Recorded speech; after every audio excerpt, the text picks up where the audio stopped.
Long ago, after many years of suffering, the people of Israel were finally free. God had sent many signs to Egypt, and Pharaoh, the king, had no choice but to let them go. With joy in their hearts, men, women, and children followed Moses out of Egypt, carrying their little bags, their sheep, and their hopes of a new life. But soon after they left, Pharaoh changed his mind. He looked at his empty land and shouted, "Why did I let them go? They were our slaves." At once, he gathered his horses and chariots, and his mighty army thundered out across the desert to bring the people back. The Israelites camped near the Red Sea, a wide stretch of deep water in front of them. They had no boats, no bridge, no way to cross. Suddenly, in the distance, they saw dust rising high into the sky. The ground shook. The sound of pounding hooves grew louder and louder. Pharaoh's army was coming fast. Fear gripped the people. They cried to Moses, "Why did you bring us here? We will die in the desert." Their voices trembled, and many began to weep. But Moses lifted his hand and spoke with courage.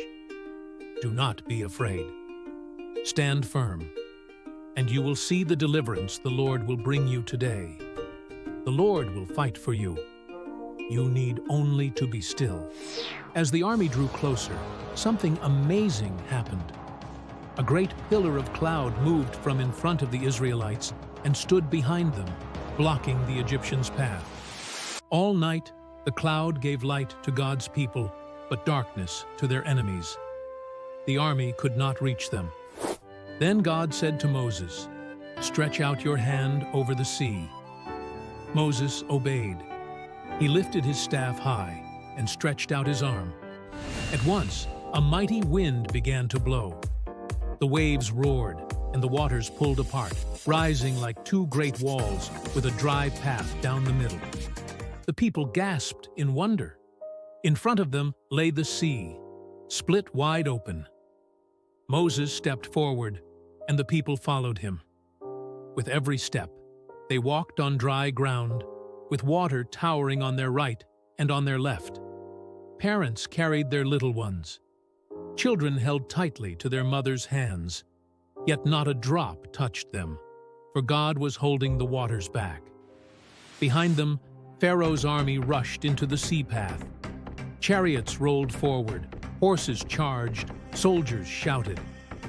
But soon, the wheels of their chariots jammed in the mud. Panic spread through the army.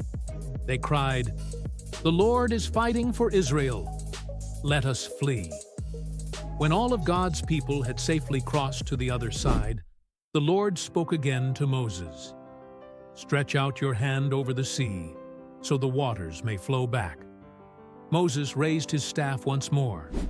The mighty walls of water crashed down with a roar, covering the Egyptians. Not one of them survived. On the far shore, the Israelites looked back in awe. They were free. Their enemies were gone. The Bible says that day the people put their trust in the Lord and in his servant Moses. With joy, they lifted their voices in song.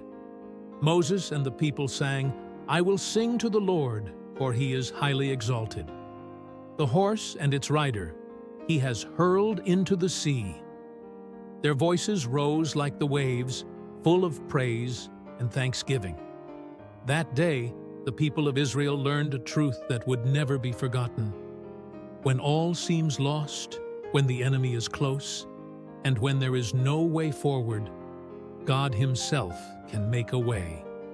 He is the deliverer, the one who saves his people.